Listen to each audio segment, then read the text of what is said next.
Hey everyone, welcome back to another episode of The Fluent Talk, where we dive deep into all things language learning.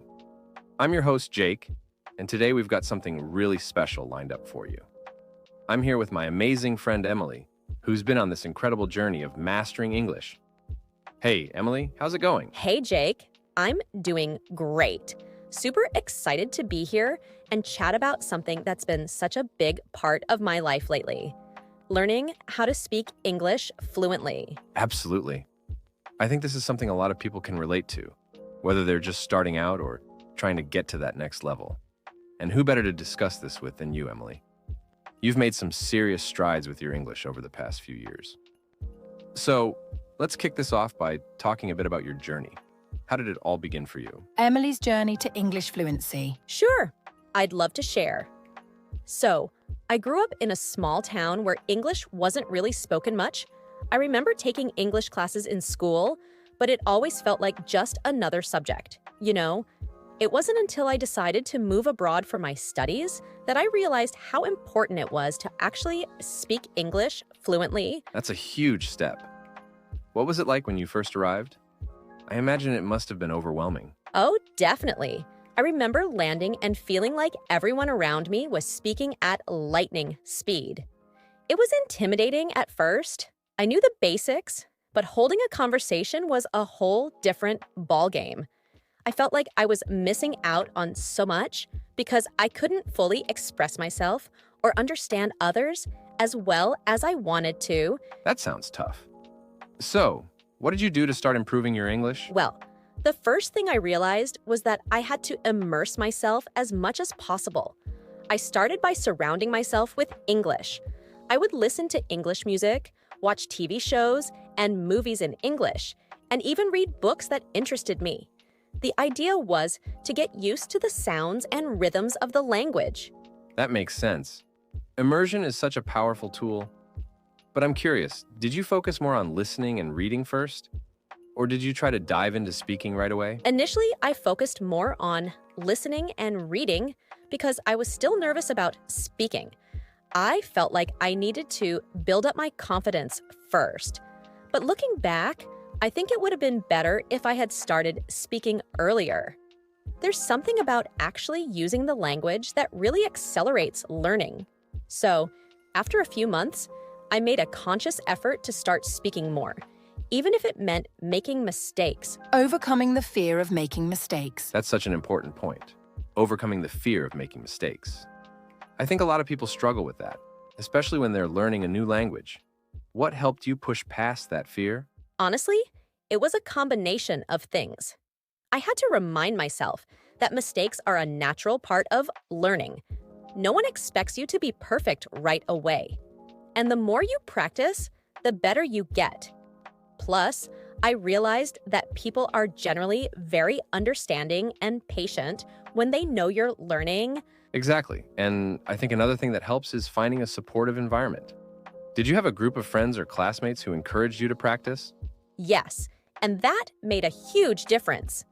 I was fortunate enough to make friends who were either native English speakers or who were also learning English. We would practice together, correct each other, and share tips. It was a safe space where I didn't feel judged, and that gave me the confidence to keep going. That's awesome. It's like having a little language learning community, which can be super motivating. Speaking of tips, do you remember any specific strategies or techniques that really helped you with speaking? Absolutely. One thing that really worked for me was shadowing. I would listen to a sentence or a phrase in English and then try to repeat it exactly as I heard it. Same tone, same intonation, everything. It helped me get a better feel for how English is naturally spoken. The role of practice in fluency. Shadowing is such a cool technique. It's like mimicking until it becomes second nature. Did you do this with any particular content, like TV shows or podcasts? Yes, I did it with both. I loved watching TV shows because it gave me a chance to hear conversational English.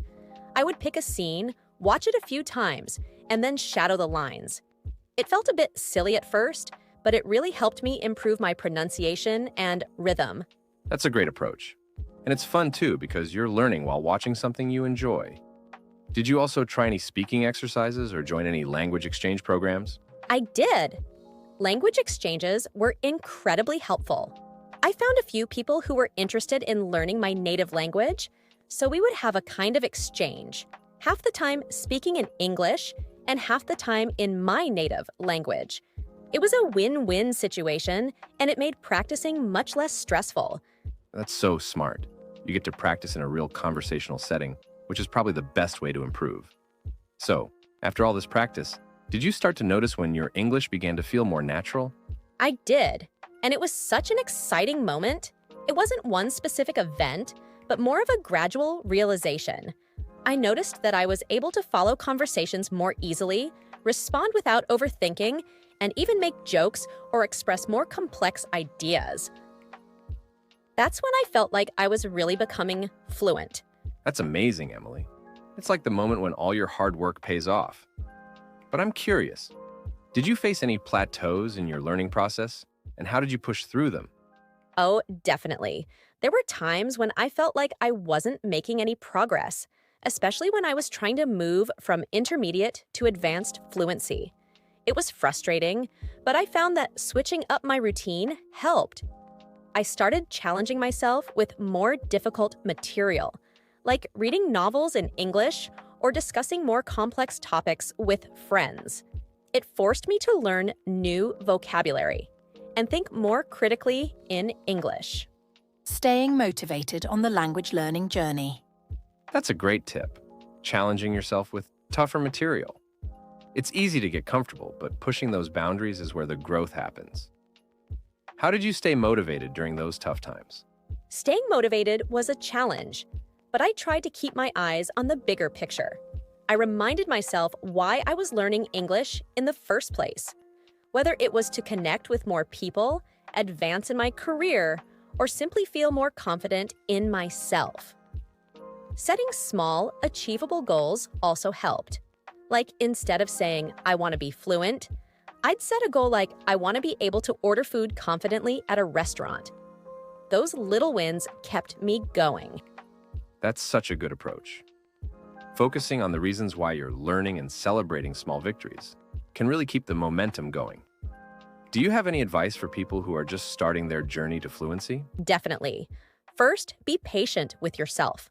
Learning a language is a marathon, not a sprint. It's okay to take your time.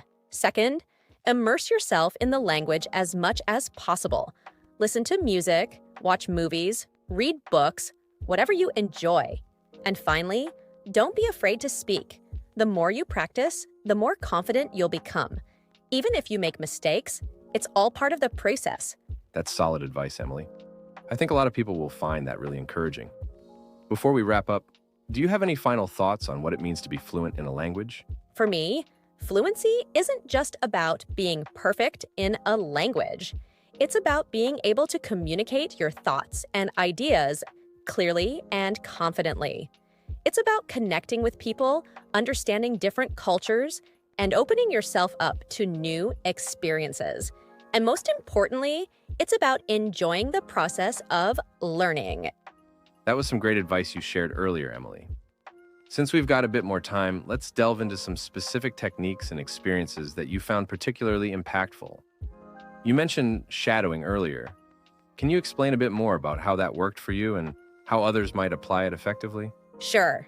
Shadowing is a technique where you listen to someone speaking in English and then try to repeat what they're saying as quickly and accurately as possible.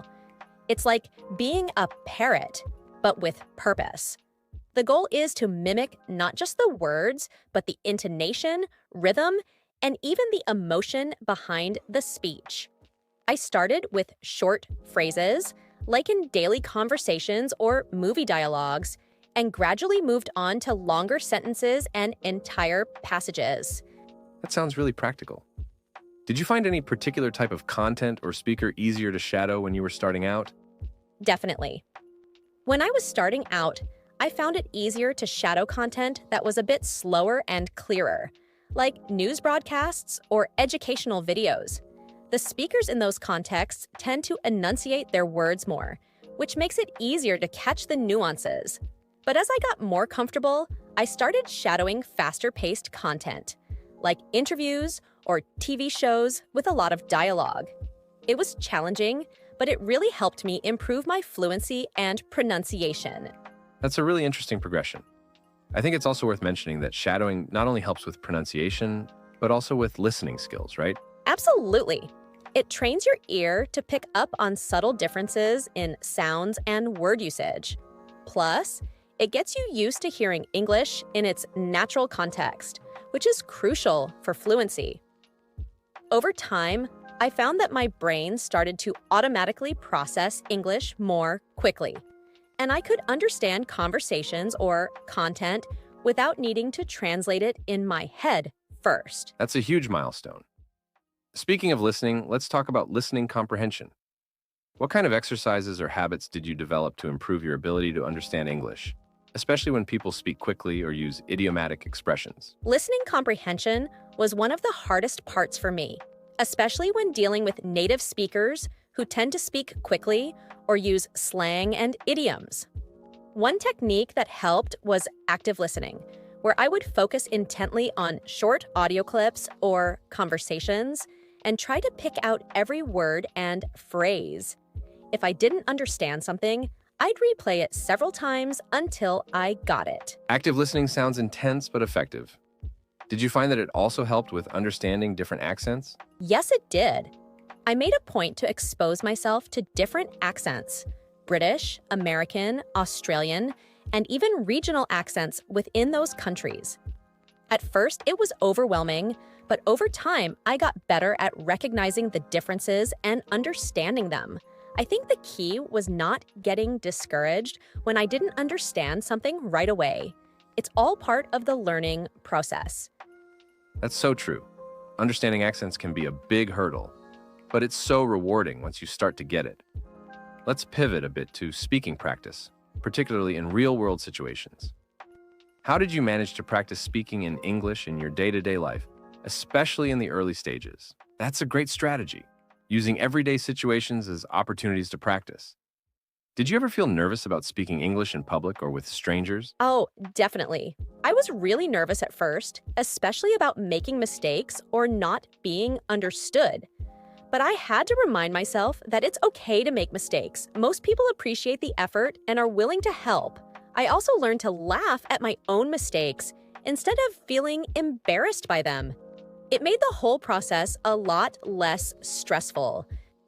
That's such a healthy mindset. Speaking of mistakes, did you ever have any moments where you made a funny or memorable mistake while speaking English? Yes, plenty. One time, I was trying to compliment someone's cooking, and instead of saying, "Your cooking is amazing," I said, "Your cooking is amusing." They looked at me funny, and we both ended up laughing once I realized what I had said. It was a bit embarrassing, but it's a mistake I'll never forget. And it helped me remember the correct word for next time. That's hilarious. But like you said, it's all part of the learning process. Mistakes like that can actually be great learning experiences. Now, let's talk a bit about vocabulary building. What were some effective ways you found to expand your English vocabulary? Vocabulary building was something I took very seriously.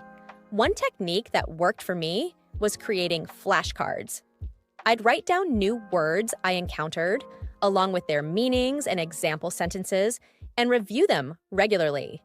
I also tried to use new words in conversations or writing as soon as I learned them, so they would stick in my memory. Flashcards are a classic method, but they're so effective. Did you focus on specific types of vocabulary like academic words, slang, or idioms? I started with general vocabulary that I would encounter in everyday conversations, things like common adjectives, verbs, and nouns. But as I got more comfortable, I started focusing on specific types of vocabulary, depending on what I needed at the time. For example, when I was preparing for job interviews, I focused on business English and professional terms. I also made an effort to learn idiomatic expressions because they're so commonly used in English, and knowing them helps you sound more natural. That's smart. Tailoring your vocabulary learning to your needs. How about grammar? It's often one of the trickiest parts of learning a language. Did you have any strategies for mastering English grammar? Grammar was definitely tricky, but I found that the key was practice, practice, and more practice. I did a lot of writing exercises where I would write short essays or diary entries in English and then check them for grammatical mistakes. I also tried to pay close attention to grammar while reading, making note of how sentences were structured and how different tenses were used. Writing is such a good way to reinforce grammar because it forces you to think about how to structure your sentences correctly. Did you find that your grammar improved naturally as you became more fluent? Or did you have to consciously study it? It was a bit of both. As I became more fluent, I started to get a feel for what sounded right or wrong in English, which helped my grammar improve naturally. But I also made a conscious effort to study grammar rules, especially in areas where I knew I was making mistakes, like verb tenses or prepositions. It was a gradual process, but over time, my understanding of grammar became much more intuitive. That makes a lot of sense. Grammar can feel overwhelming at first, but it sounds like you found a good balance between studying the rules and learning through practice. Before we wrap up, Emily, what would you say was the most rewarding part of your journey to English fluency? The most rewarding part for me was the sense of accomplishment and confidence that came with being able to communicate effectively in a second language. It opened up so many opportunities, whether it was making new friends, traveling, or advancing in my career. But more than that, it was the realization that I could overcome challenges and achieve something I once thought was impossible. That feeling of empowerment was the best reward. That's really inspiring, Emily. Your journey shows that with dedication and the right mindset, anyone can achieve fluency in a new language. Thanks again for sharing all these insights and tips. I'm sure our listeners have learned a lot from your experiences. Some questions and answers that could be related to the discussion about achieving English fluency. Question: what is the shadowing technique and how does it help in learning English? Answer: the shadowing technique involves listening to someone speak in English and immediately repeating what they say, mimicking their pronunciation, intonation, and rhythm. This technique helps improve pronunciation, fluency, and listening comprehension by training the ear to recognize sounds and patterns in the language. Why is cultural immersion important in learning a new language like English? Cultural immersion is important because language and culture are deeply connected. Understanding cultural references, idiomatic expressions, and social norms enhances your ability to communicate effectively and naturally in the language. It also helps you to understand the context behind certain phrases or words, making your language use more accurate and appropriate. How can reading English literature help improve language fluency? Reading English literature can expose learners to a richer vocabulary, more complex sentence structures, and different writing styles. It also provides insights into cultural references and idiomatic expressions. This helps improve both reading comprehension and the ability to use English in more advanced and varied contexts. What are some strategies for improving listening comprehension in English? Strategies for improving listening comprehension include active listening to short audio clips, replaying difficult sections multiple times, exposing oneself to different accents, and practicing listening with materials like news broadcasts, podcasts, and movies. Engaging in conversations with native speakers and asking for clarification when needed can also be very helpful. What is the significance of thinking in English, and how can one encourage this habit? Thinking in English is significant because it reduces the time and effort spent translating thoughts from one language to another, leading to more natural and fluent communication. To encourage this habit, one can engage in mental exercises like planning their day in English, having imaginary conversations, or describing their surroundings in English.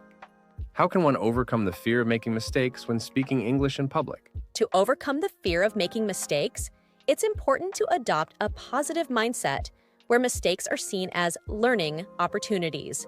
Practicing in low-pressure environments, starting with small conversations, and reminding oneself that most people appreciate the effort and are willing to help can also reduce anxiety. Building confidence through preparation and practice is key. What role does humor play in learning English, and how can learners become more comfortable with it? Humor is an important part of language because it reflects cultural nuances and social dynamics. Understanding and using humor in English can make communication more engaging and help learners feel more integrated into English-speaking communities. Learners can become more comfortable with humor by watching English language comedies, studying jokes, and practicing making their own jokes. Why is setting small, achievable goals important in the language learning process? Setting small, achievable goals is important because it helps maintain motivation by providing regular opportunities to experience success. These small wins can make the overall learning process feel more manageable and less overwhelming, keeping learners engaged and on track toward their larger language goals. How can networking in English improve your fluency and confidence? Networking in English provides real-world opportunities to practice speaking in a variety of settings, from casual small talk to more formal conversations. It helps improve fluency by forcing learners to think and respond quickly in English. Additionally, successful interactions in networking can boost confidence, making it easier to engage in future conversations. What is the benefit of using flashcards for vocabulary building, and how can they be most effectively used? Flashcards are a useful tool for vocabulary building because they allow for repetitive review, which helps reinforce memory. To use them effectively, learners should write down new words along with their meanings and example sentences, review them regularly, and try to use the new words in sentences or conversations as soon as possible to reinforce their understanding and retention. What are some challenges learners might face when trying to understand different English accents? And how can they overcome these challenges? Learners might struggle with different pronunciations, intonations, and regional slang that vary between accents. To overcome these challenges, learners can expose themselves to a variety of English accents through media like movies, TV shows, and podcasts, and practice listening to these accents regularly.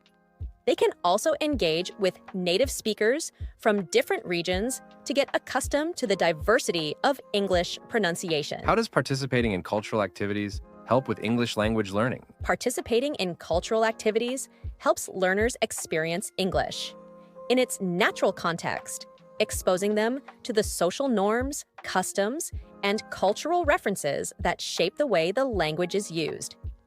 Activities like attending local festivals, joining community groups, or engaging in hobbies popular in English-speaking cultures provide opportunities to practice English in a meaningful and engaging way. What are the benefits of practicing English in both formal and informal settings? Practicing English in formal settings, such as work or academic environments, helps learners become proficient in using professional and technical language, which is important for career advancement. Informal settings, like social gatherings or casual conversations, allow learners to practice everyday language, slang, and idioms, which are crucial for fluency and natural communication. Balancing both types of practice ensures well-rounded language skills. Why is it important not to take yourself too seriously when learning a new language? It's important not to take yourself too seriously because learning a new language involves making mistakes, and it's essential to view these mistakes as part of the learning process.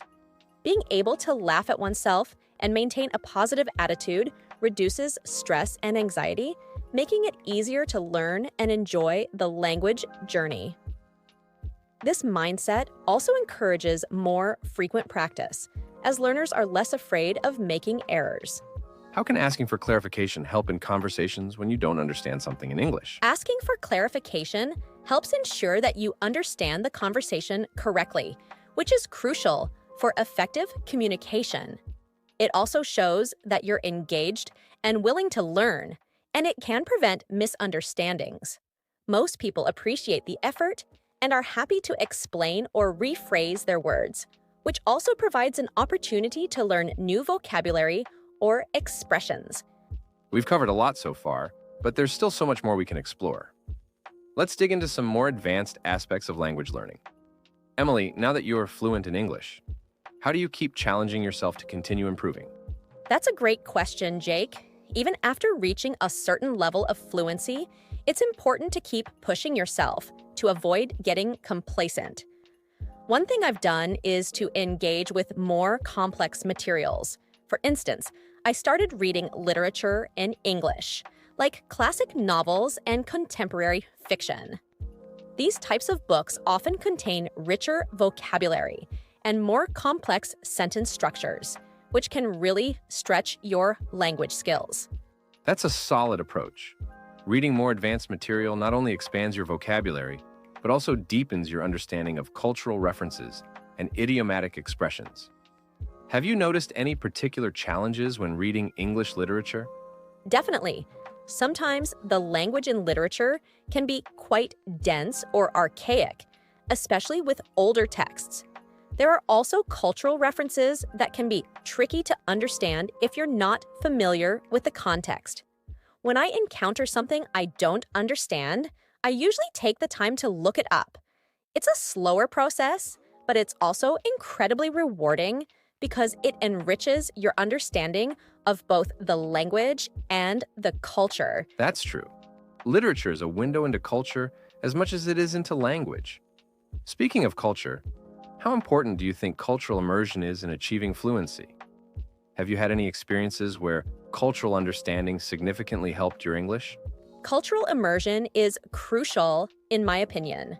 Language and culture are so deeply intertwined that understanding one without the other is almost impossible.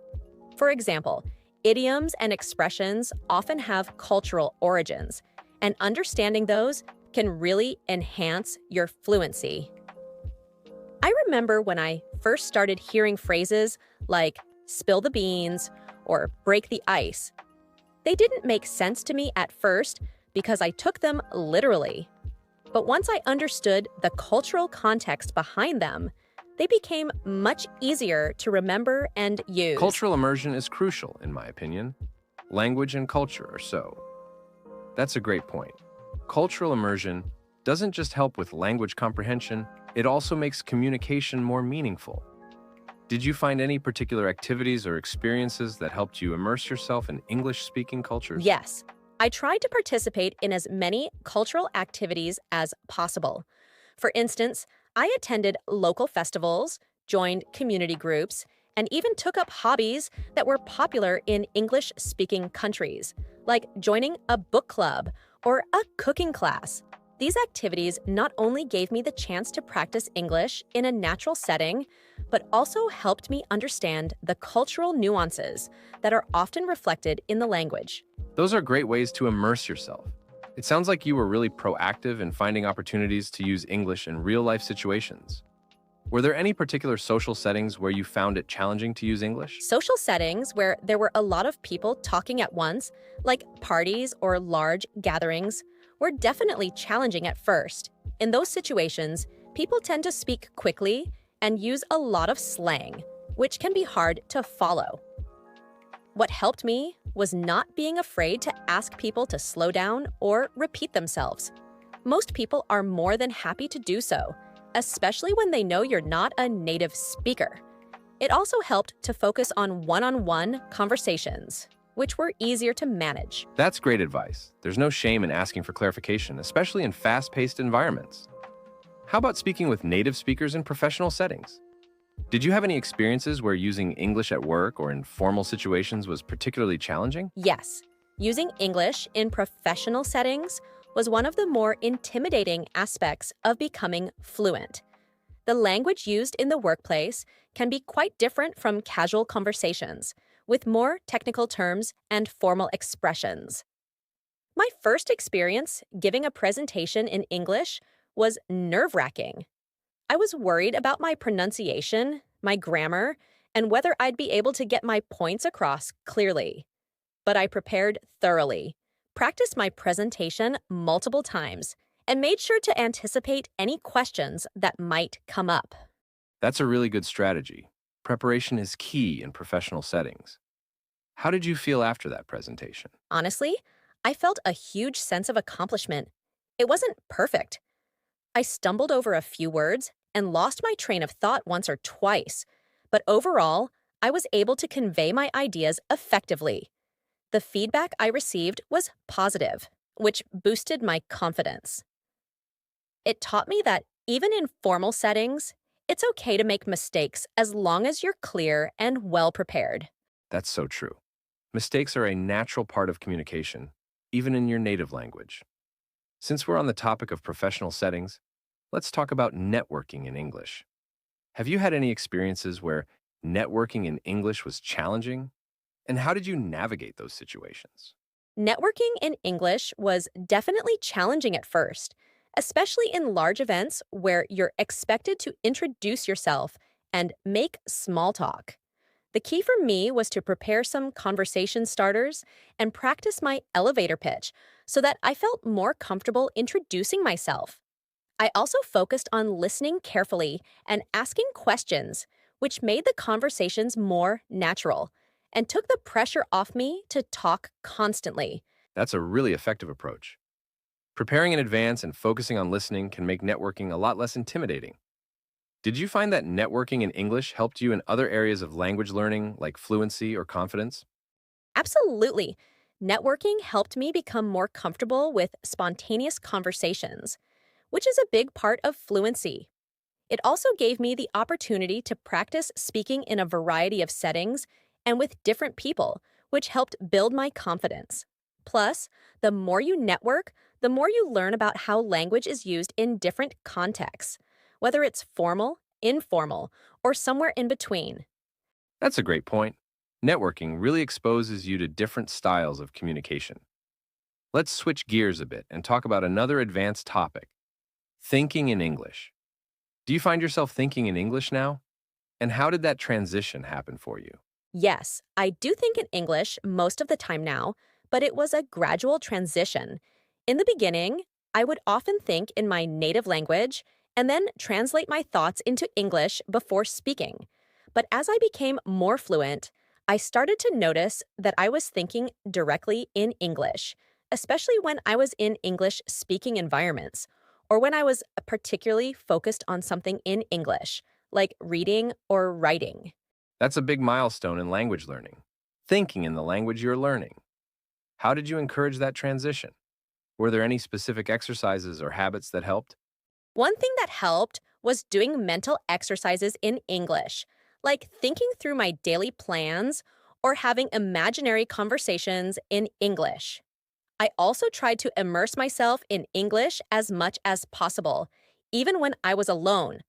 For example, if I was grocery shopping, I'd mentally list the items I needed in English. Or if I was walking around the city, I'd describe what I was seeing in English. It was all about making English the default language in my mind. Those are excellent techniques. It's all about creating an environment where English becomes second nature. Did you ever struggle with mixing up languages in your thoughts or speech, especially during that transition phase? Oh, definitely. There were times when I'd start a sentence in English and accidentally switch to my native language midway, especially when I was tired or stressed. It's a common issue for bilinguals, and it can be a bit frustrating. But over time, as my fluency improved, those mix ups became less frequent. I also tried to slow down and focus on thinking in one language at a time, which helped reduce those instances. That's a good approach. Slowing down can really help with staying consistent in one language. Let's talk about something a bit more fun, humor. How did you find navigating humor in English, which can be quite different from humor in other languages? Humor was one of the trickiest parts of learning English. Jokes often rely on wordplay, cultural references, or specific intonations that can be hard to catch if you're not familiar with them. I remember the first time someone told a joke in English, and everyone was laughing, but I didn't get it at all. I felt so out of the loop. But over time, as I became more familiar with the language and culture, I started to understand and even make jokes myself. Humor is such a complex aspect of language because it's so deeply rooted in culture. Did you have any strategies for improving your understanding of English humor? I tried to watch a lot of English language comedy shows and stand up performances. It helped me get a feel for the timing, delivery, and cultural references that make jokes funny. I also asked my friends to explain jokes I didn't understand, which was really helpful. And I didn't take myself too seriously. I was okay with not getting every joke or even making a few awkward attempts at humor myself. It's all part of the learning experience. That's a great way to approach it. Comedy shows are a fantastic resource because they give you insight into both language and culture. Do you have a favorite comedy show or comedian that helped you along the way? I really enjoyed watching Friends. It's a classic, and it's great for language learners because the humor is mostly situational and the dialogue is relatively clear. Plus, it's so culturally iconic that understanding the jokes and references helps you connect with a broader range of people. I also liked watching stand up comedians like Ellen DeGeneres, who has a really relatable and easy to understand style of humor. Friends is a great choice. It's funny and it's a cultural touchstone for so many people. And Ellen's style is so approachable. Humor can really break the ice in conversations too, which is another great reason to understand it. Before we wrap up, Emily, let's touch on one last topic: motivation. Language learning is a long journey, and it can be easy to get discouraged. How did you stay motivated throughout your journey?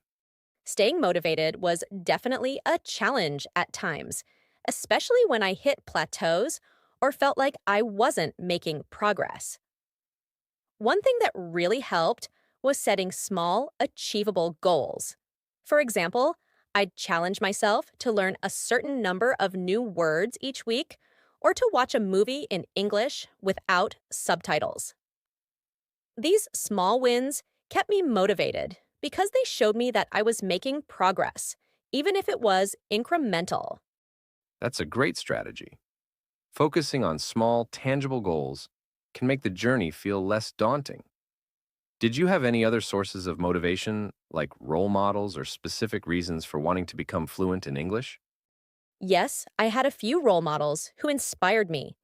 People who were bilingual or multilingual and used their language skills to connect with others or advance in their careers. But more than anything, my motivation came from wanting to connect with people on a deeper level. Learning English opened up so many opportunities for communication, travel, and career advancement. Keeping that in mind helped me push through the tougher moments. And that's really inspiring, Emily. It's clear that your motivation came from a place of genuine desire to connect and grow, which is the best kind of motivation. Any final words of advice for our listeners who might be feeling stuck or discouraged in their language learning journey? My advice would be to remember that language learning is a marathon, not a sprint. It's okay to have ups and downs, and it's okay to make mistakes. That's how you learn. Celebrate your progress, no matter how small, and don't be afraid to step out of your comfort zone. The more you push yourself, the more you'll grow. And most importantly, enjoy the journey. Language learning is an incredible experience that opens up so many doors, so savor every moment. That's such a positive and encouraging note to end on. Thank you so much for sharing your journey and insights, Emily. It's been a pleasure talking with you. Thank you, Jake. I've really enjoyed our conversation, and I hope it helps others on their language learning journey. I'm sure it will. And to our listeners, thanks for tuning in to The Fluent Talk. Remember, every step you take in your language learning journey brings you closer to fluency. Keep at it, stay motivated, and most of all, have fun with it. We'll see you in the next episode. Bye, everyone, and good luck on your language adventures.